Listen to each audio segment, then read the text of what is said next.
Now, I want to share a story with you, and this is actually an article that I wrote over the weekend called All Wars Are Bankers' Wars. And I went in, I did a lot of research. It's posted to the front page of whatreallyhappened.com. I understand it's already gone viral. It's being reposted around the web. But I wanted to basically tell it to you here on the radio show. And it's a very long story. We're probably going to take the rest of the hour to do it.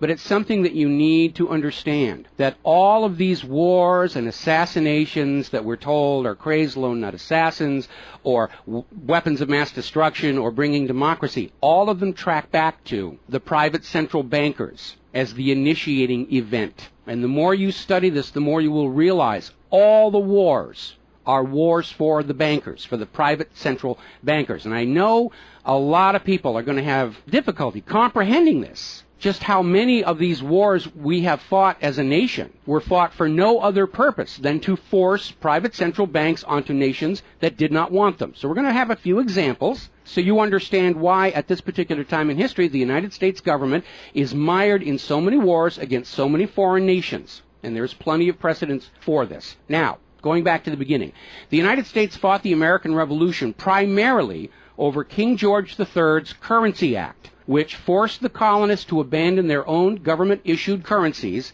and conduct business only using printed banknotes borrowed at interest from the Bank of England. If you go back to the writings of Ben Franklin, direct quote, the refusal of King George III to allow the colonies to operate an honest money system which freed the ordinary man from the clutches of the money manipulators was probably the prime cause of the revolution. That's Ben Franklin. Now, our public schools don't teach that because you're not supposed to know that the bankers were really behind the American Revolution. After the Revolution, the United States adopted a revolutionary, radically different economic system in which the government issued its own value-based currency so that private banks couldn't skim the wealth of the people through interest-bearing banknotes.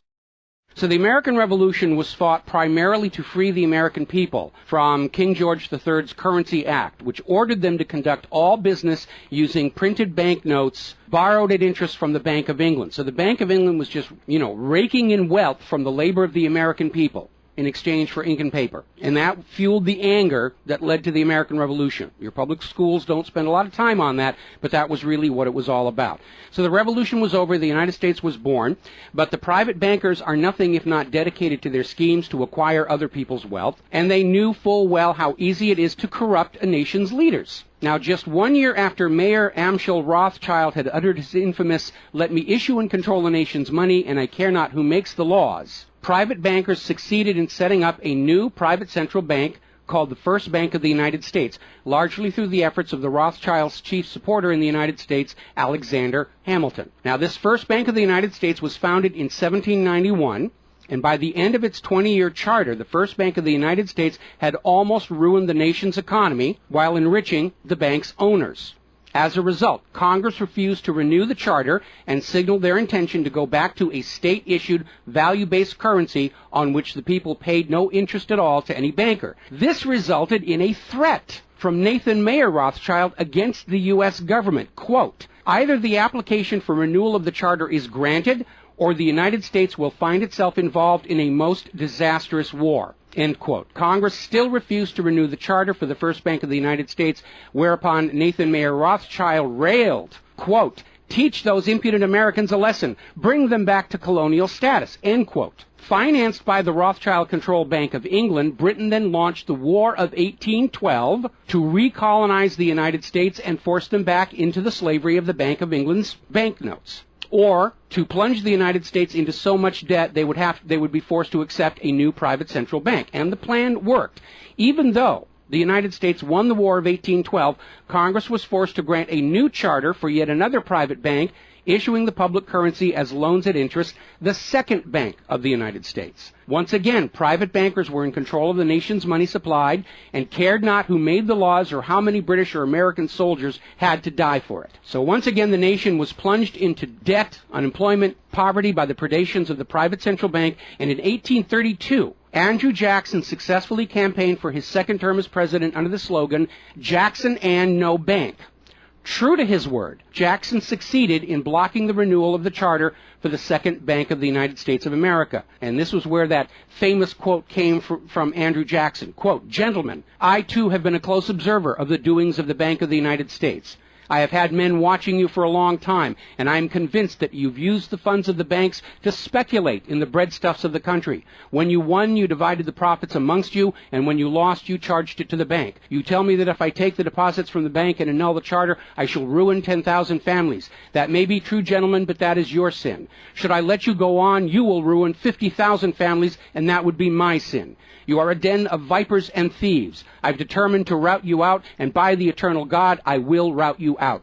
End quote. Andrew Jackson. Shortly after the charter for the Second Bank of the United States expired, there was an assassination attempt on Andrew Jackson, and it failed when both pistols used by the assassin, Richard Lawrence, failed to fire. Later on, Lawrence explained the motive for the assassination by saying that with President Jackson dead, money would be more plenty. So it was an assassination motivated by the interests of the bankers. Now, our public school system is as subservient to the bankers' wishes to keep certain history from you, just as the corporate media is subservient to Monsanto's wishes to keep the dangers of GMOs from you, and the global warming cult's wishes to conceal from you the fact that Earth has actually been cooling for the last 16 years. So it should probably be no surprise that the financial dimension of the Civil War are not well known to the average American. It's portrayed in our history books and our popular media as an internal dispute over slavery, but in fact it was a war with global implications. When the Confederacy seceded from the United States, the bankers once again saw the opportunity for a rich harvest of debt and offered to fund Lincoln's efforts to bring the South back into the Union at 30% interest.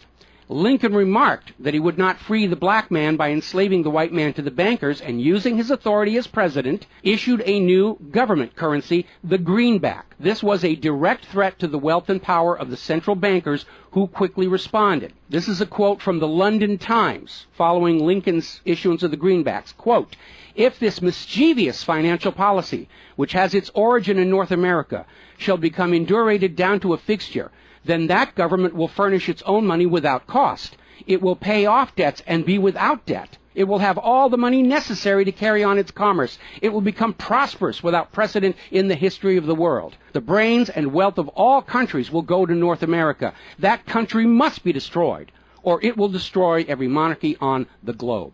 So, goaded by the private bankers, much of Europe supported the Confederacy against the Union, with the expectation that victory over Lincoln would mean the end of the greenback. France and Britain seriously considered an outright invasion on the United States in support of the Confederacy, but they were held at bay by Russia. A little bit of history most Americans don't understand. Russia came to the aid of Lincoln's Union during this crisis. Now, at that time, Russia had just ended their serfdom system, and they had a state central bank similar to the system the United States had been founded on. Now, free of European intervention, the Union won the war, and Lincoln announced his intention to go on issuing the greenbacks. Following Lincoln's assassination, the greenbacks were pulled from circulation, and the American people forced to go back to an economy based on banknotes borrowed at interest from the private bankers.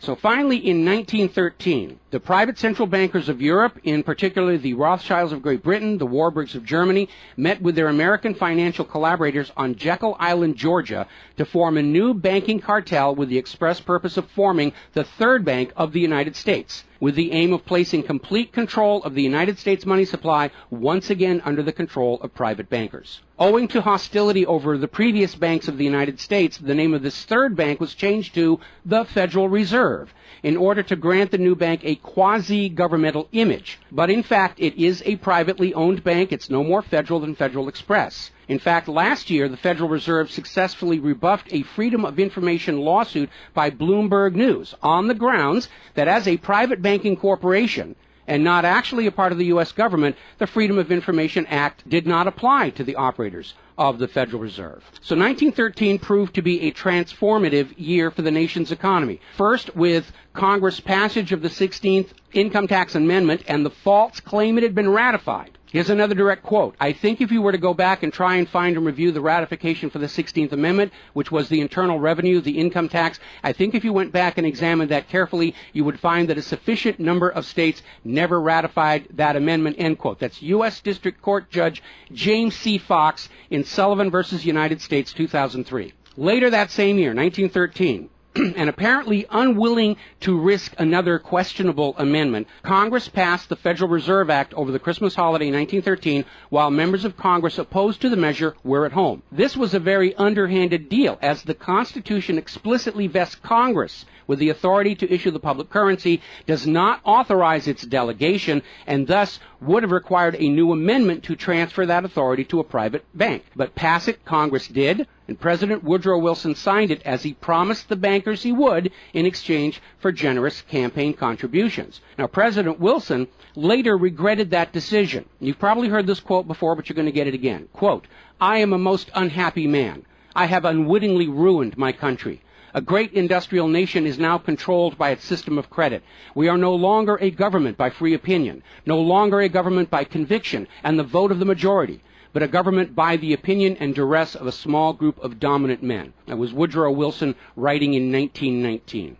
Now, 1 year after the passage of the Federal Reserve Act, World War I started, and it is important to remember that prior to the creation of the Federal Reserve, there was no such thing as a world war. Now, World War I actually started between Austria, Hungary, and Serbia, but quickly shifted to focus on Germany. Why Germany? They didn't start the war. Why was Germany the villain in World War I?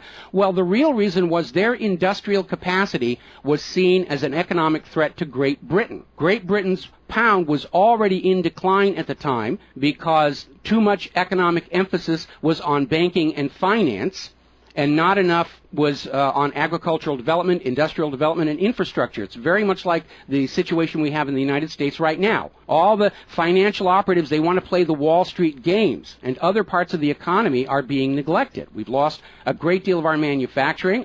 We're not the agricultural exporter we used to be because everybody's over there at Wall Street playing in that giant open-air casino. Now, pre-war Germany did have a private central bank, but it was under strict control by the German government to keep inflation at reasonable levels and to make sure that all of the German economy was being properly funded, just like Putin did with their central bank about a month ago.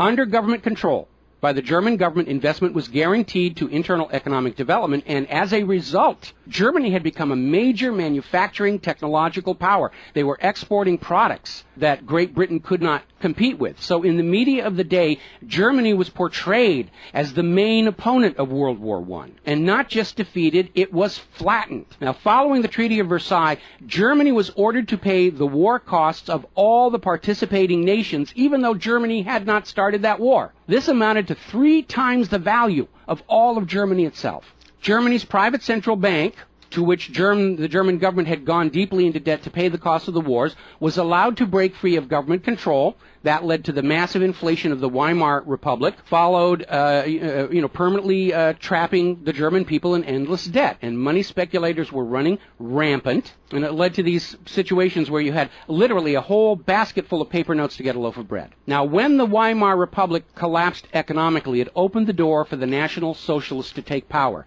Their first financial move was to issue their own state currency, which was not borrowed from private central banks. It was based on a unit of value, not a unit of debt. Freed from having to pay interest on the money in circulation, Germany blossomed and quickly began to rebuild its industry. It was an amazing transformation to see. The media called it the German miracle. Time magazine lionized Hitler for the amazing improvement of life for the German people and the explosion of German industry, and they even named him Time magazine's Man of the Year in 1938. And then once again, Germany's prosperity and freedom from a private central bank loaning the public currency at interest became a threat to other nations and other powers. I have a couple of quotes here from Winston Churchill that tells you what was really going through the minds of Europe in the years leading up to World War II. Quote, "Should Germany merchandise again," which means do business, "should Germany merchandise again in the next 50 years, we have led this war, World War I, in vain." That was Winston Churchill writing in the Times in 1919. Another quote, "We will force this war upon Hitler if he wants it or not," end quote. Winston Churchill in a 1936 radio broadcast. Quote, "Germany becomes too powerful. We have to crush it," end quote. Winston Churchill in November 1936 speaking to U.S. General Robert Wood. Quote, "This war is an English war, and its goal is the destruction of Germany." Winston Churchill, autumn 1939 broadcast. So it was all about economics and profitability. Now, Germany's state-issued value-based currency was also a direct threat to the wealth and power of the private central banks around the world. And as early as 1933, they started to organize a global boycott against Germany to strangle this upstart ruler who thought he could run his nation without a private central bank. Now, as had been the case in World War I, Great Britain and other nations threatened by Germany's economic power looked for an excuse to go to war.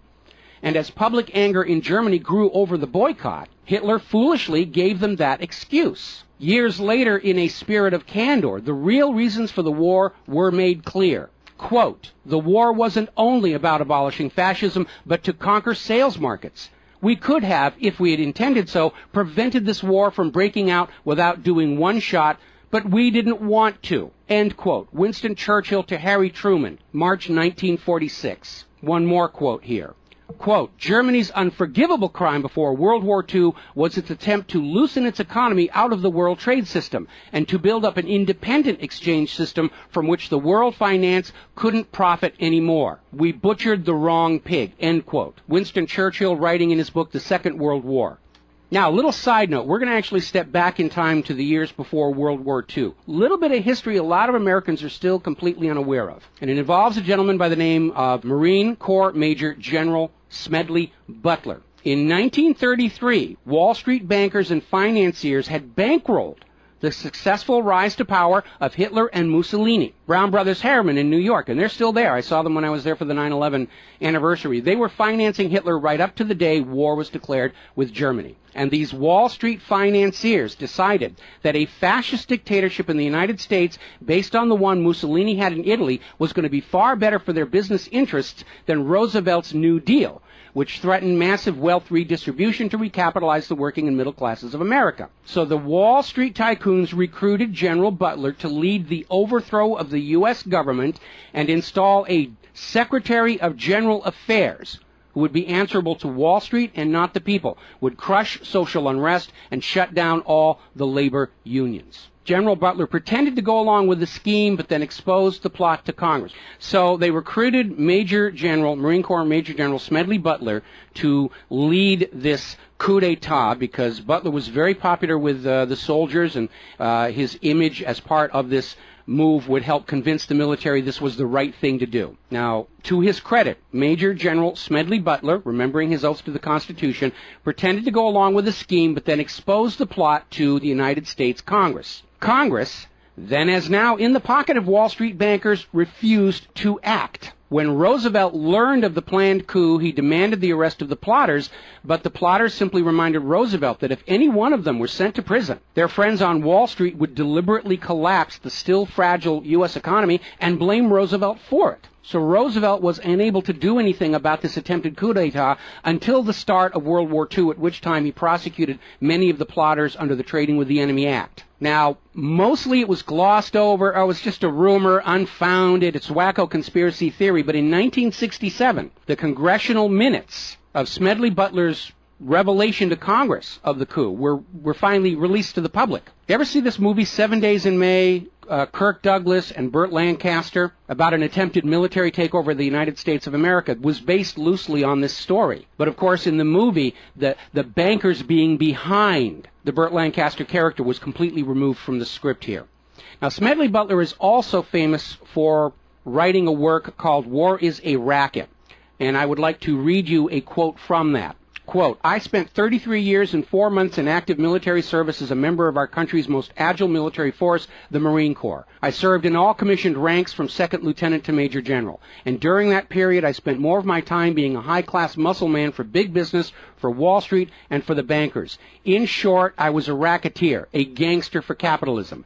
I suspected I was just part of a racket at the time. Now I'm sure of it. Like all members of the military profession, I never had an original thought until after I left the service. My mental faculties remained in suspended animation while I obeyed the orders of the higher-ups.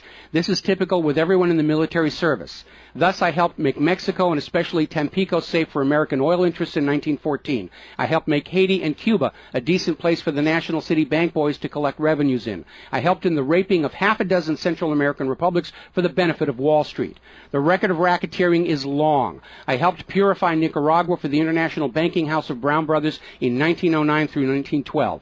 I brought light to the Dominican Republic for American sugar interests in 1916. In China in 1927, I helped see to it that the Standard Oil went its way unmolested. During those years, I had, as the boys in the back room would say, a swell racket. I was rewarded with honors, medals, and promotion. Looking back on it, I feel I might have given Al Capone a few hints. The best he could do was operate his racket in 3 city districts. I operated on 3 continents. General Smedley Butler, former U.S. Marine Corps Commandant, and he wrote that in 1935. So, now moving forward here. As president, John Fitzgerald Kennedy understood the predatory nature of private central banking. He understood why Andrew Jackson fought so hard to end the Second Bank of the United States.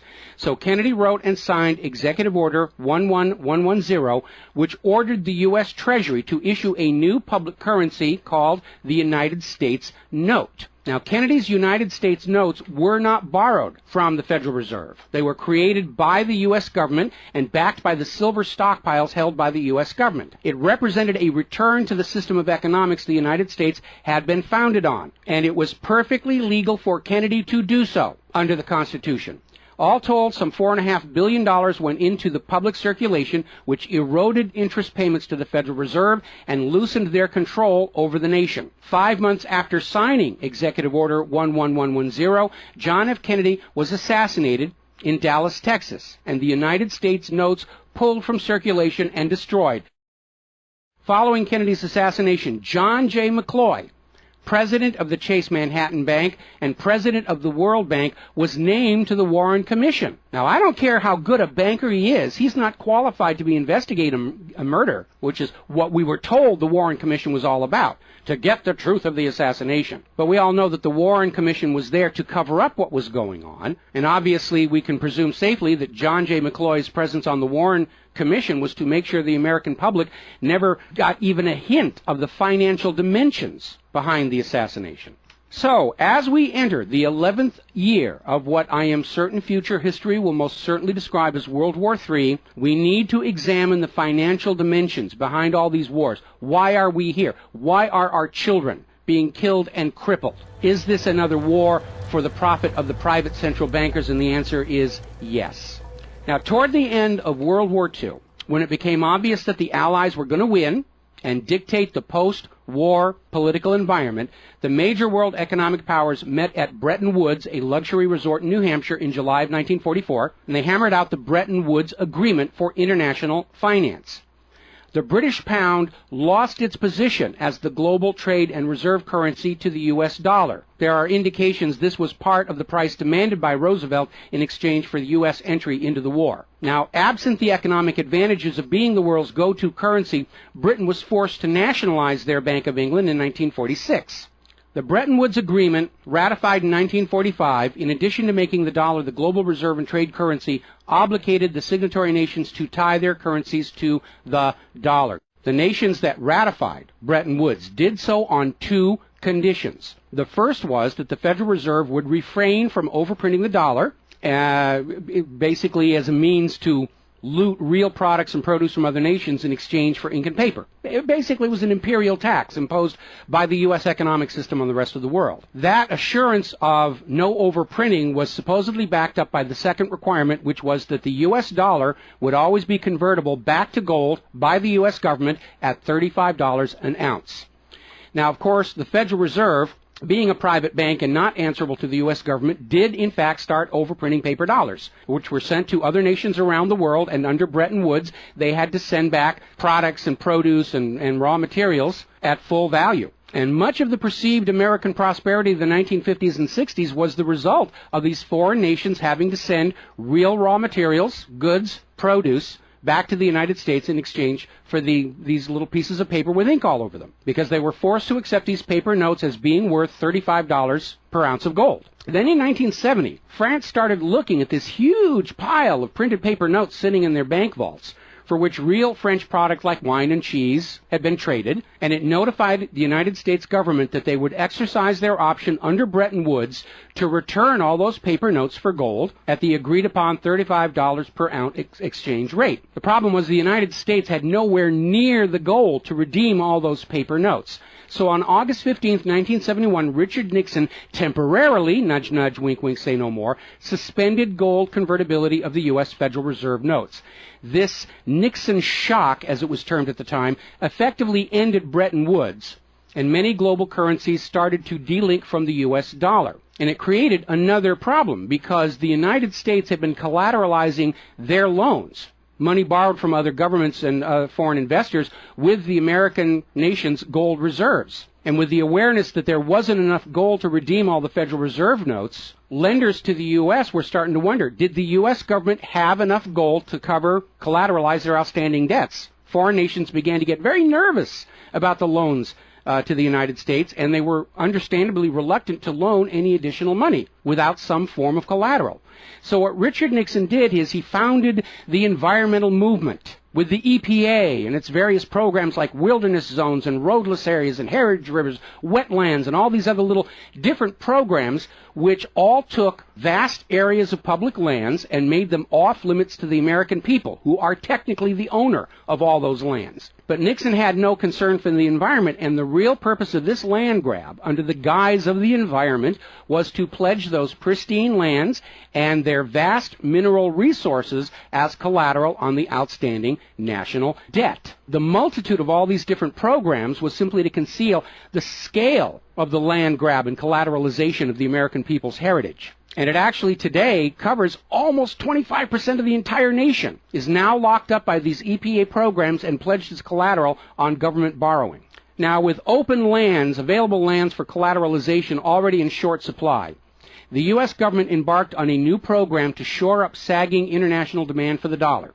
The United States approached the world's oil-producing nations, mostly in the Middle East, and offered them a deal. In exchange for only selling their oil for dollars, the United States would guarantee the military safety of those oil-rich nations. The oil-rich nations would agree to spend and invest their U.S. paper dollars inside the United States, particularly in U.S. Treasury bonds, which would be redeemable through future generations of U.S. taxpayers. The concept was labeled the petrodollar. In effect, the United States, no longer able to back the dollar with gold, was now backing it with oil, other people's oil. And that necessity to keep control over those oil nations to prop up the dollar has dominated America's foreign policy in the region ever since. But as America's manufacturing and agriculture has declined, the oil-producing nations faced a dilemma. Like France, they've got piles and piles of these paper notes and treasury bonds piling up in their vaults, and there really wasn't all that much except real estate they wanted to buy from the United States of America. Europe's cars and aircraft were superior and less costly. In more recent times, America's experiment with GMO food crops has led a lot of nations to simply avoid buying U.S. agricultural exports. Israel's constant belligerence against its neighbors has caused the oil-producing nations to wonder if the U.S. could actually keep their end of the petrodollar arrangement. So oil-producing nations started to talk of selling their oil for whatever currency the purchasers wanted to pay. Iraq, already somewhat hostile to the United States following Desert Storm, demanded the right to sell their oil for euros in 2000. In 2002, the United Nations agreed that Iraq had a right to sell their oil for euros under the Oil for Food program. 1 year later, 2003, the United States reinvaded Iraq, lynched Saddam Hussein, and placed Iraq's oil back on the world market, only available for U.S. dollars. Now, the clear U.S. policy shift following 9/11, away from at least attempting to appear to be an impartial broker of peace in the Mideast to one of unquestioned support for Israel's aggressions, only further eroded confidence in the petrodollar deal, and even more oil-producing nations started openly talking of trading their oil for other global currencies. So over in Libya, Muammar Gaddafi had instituted a state central bank and a value-based trade currency, the gold dinar. Gaddafi then announced that Libya's oil was for sale, but only for the gold dinar. Other African nations, seeing the rise of the gold dinar and the euro, even as the U.S. dollar continued its inflation-driven decline, flocked to the new Libyan currency for trade. This move had the potential to seriously undermine the global hegemony of the dollar. French President Nicolas Sarkozy reportedly went so far as to call Libya a threat to the financial security of the world. So the United States invaded Libya under the guise of supporting a popular rebellion. They brutally murdered Gaddafi, apparently because the object lesson of Saddam's lynching had not been enough of a message, imposed a private central bank, and returned Libya's oil output to dollars only. The gold that was supposed to be made into the gold dinars, as of the last report I could find, unaccounted for. Now, according to General Wesley Clark, the master plan for the dollarification of the world's oil nations included 7 targets: Iraq, Syria, Lebanon, Libya, Somalia, Sudan, and Iran. Venezuela, which has started selling their oil to China for the yuan, seems to be a late addition. What is notable about those original 7 nations targeted by the U.S. is that none of them are members of the Bank of International Settlements. This is the private central banker's private central bank located in Switzerland. That meant that those 7 targeted nations were deciding for themselves how to run their nation's economies rather than submitting to the international private central bankers. Now, of course, the bankers' gun sights are on Iran, which dares to have a government central bank and sell their oil for whatever currency they choose. The war agenda for Iran is, as always, to force Iran's oil to be sold only for dollars and to force them to accept a privately owned central bank. Now, you have been raised by a public school system and a media that constantly assures you that the reasons for all these wars and assassinations are many and varied. We're bringing democracy to the conquered lands. We hear that a lot. When actually the U.S. hasn't. The usual result of a U.S. overthrow is the imposition of a pro-business, pro-Wall Street, pro-U.S. dictatorship. Good example, the 1953 CIA overthrow of Iran's democratically elected government of Mohammad Mossadegh and the imposition of the Shah. Or the 1973 CIA overthrow of Chile's elected government of President Salvador Allende and the imposition of the dictator Augusto Pinochet. Another one of the excuses we'll get is we have to save the people from a cruel oppressor. That's the one they're using in Syria right now. Revenge for 9/11. That was a big one going into Iraq. And then later on, President Bush was caught on video saying, no, Iraq had nothing to do with 9/11. And behind all of them, that tired, worn-out, catch-all excuse for invasion, weapons of mass destruction. Assassinations are always passed off as crazed lone nuts to obscure the real agenda. And the real agenda of the bankers is very simple. It is enslavement of the people by creation of a false sense of obligation. Now, that obligation is false because the private central banking system by design creates more debt than money with which to pay the debt. There is no way out the way it's set up. It's impossible to escape as long as you're playing by their rules. And you need to understand, private central banking is not science. It is a religion. It's a set of arbitrary rules created to benefit the priesthood, meaning the bankers, and it is supported only because people believe this is the way it's supposed to be.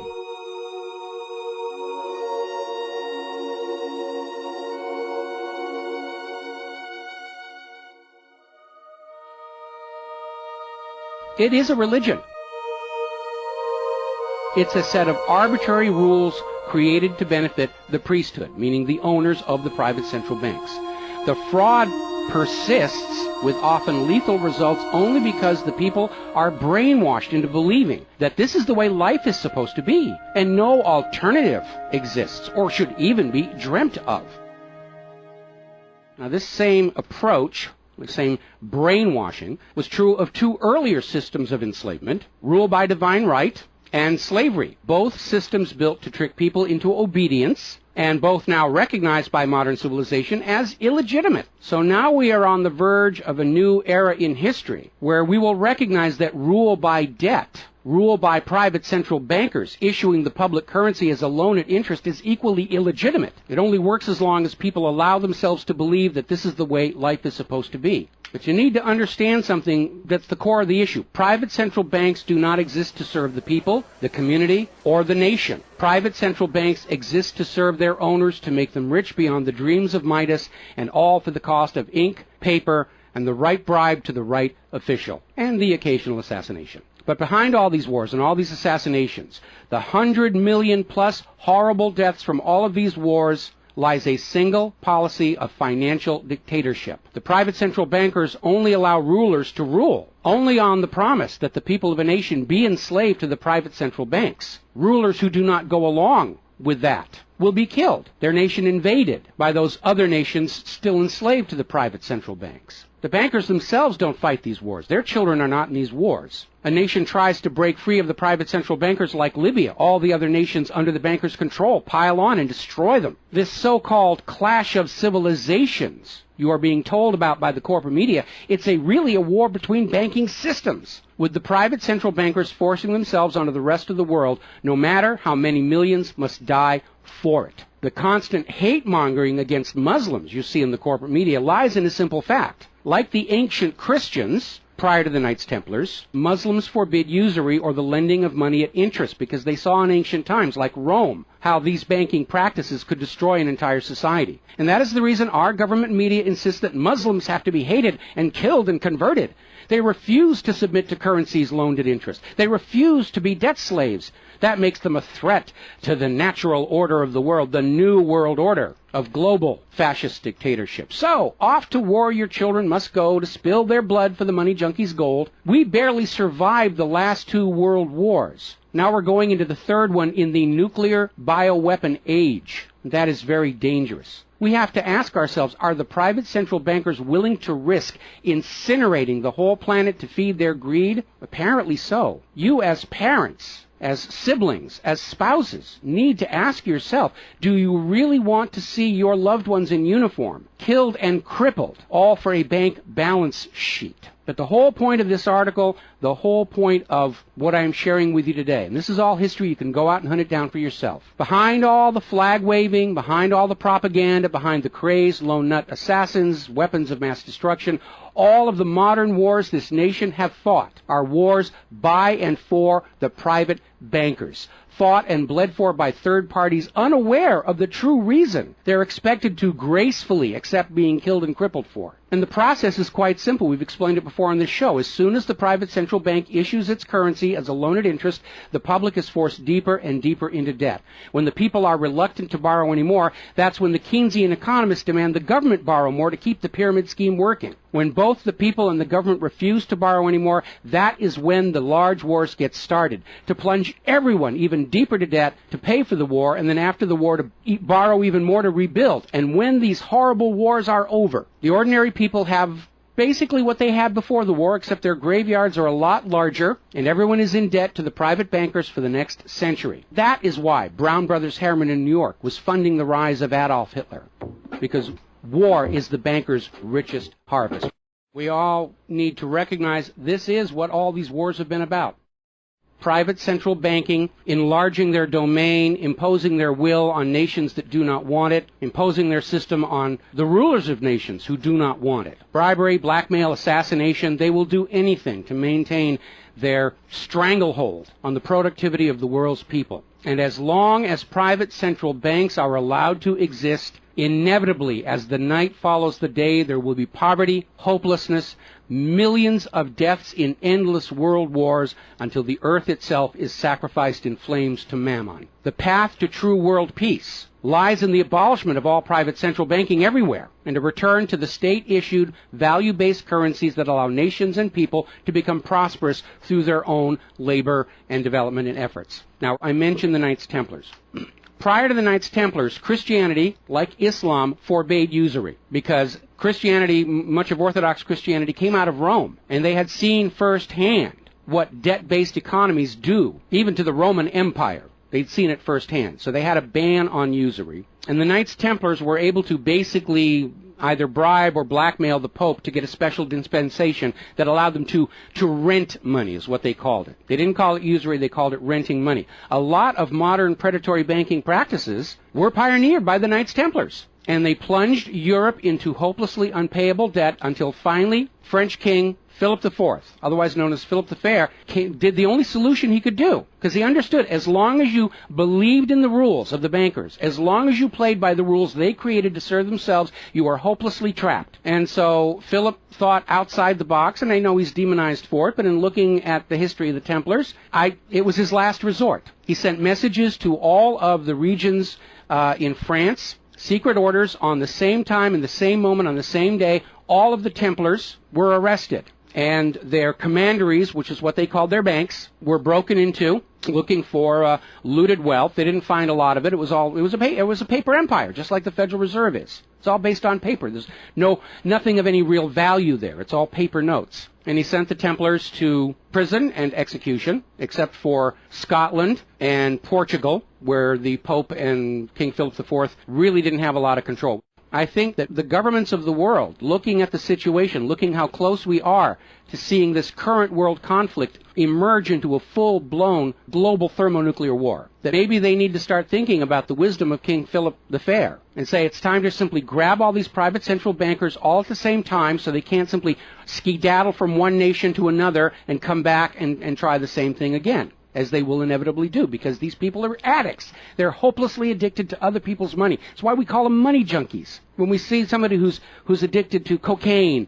or methamphetamine or heroin, and we can easily see how they're destroying their home and community around them. Now we need to look at these money addicts and look at how they're destroying the entire world around them. And it's time for an intervention. It's time for us to become private central banking heretics, to stop believing that this is the way life is supposed to be, because it isn't. It isn't even the way the United States was actually started. And they're trying as hard. Look at the destruction of our nation. We used to be the world's greatest nation. Now the most generous estimate is we're down to number 16 and still falling. And yet, despite the destruction to our nation, its infrastructure, its children, its quality of medical care, the quality of its manufacturing output, we still are compelled somehow to go out and force this same banking system onto the rest of the world at the point of a bayonet. Does that make any sense at all? Not to a rational human being. To a money junkie, yeah, it's perfect. But we're really at a crisis point in history. And the first step to resolving that crisis, to not let it go any further into a potential nuclear war, is to recognize that private central banking, ruled by manufactured illusion of debt, is no more legitimate a system of governance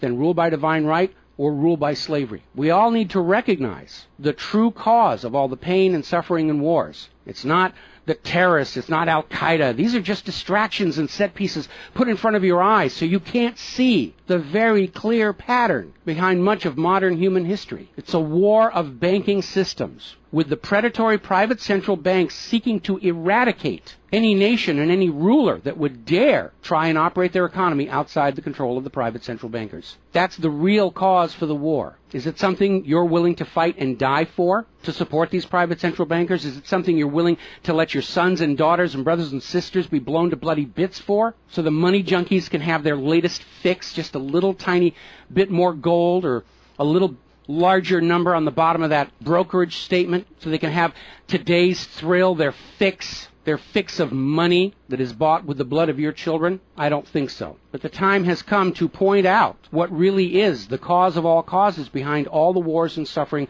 that our planet is having to endure and our people are having to endure. The common enemy of all humankind are private central banks issuing the public currency as a loan at interest. And as history will show, they will do anything, up to and including global wars, to keep their lock on yours and your children's future economic well-being and productivity. We're not a free society. Media will tell us that we're free, but we're not free. We are slaves. Our slave chains are made of paper, and that paper is the Federal Reserve note. Too few of our leaders have tried to stand up to this system of enslavement, usually with lethal results. But if all the people of the world at the same time stand up and say no more private central banks, it will come crashing down, just as slavery did, just as rule by divine right did, and then we'll be embarking on a new era in human history, where the emphasis on social development is on the people and not on the money junkies.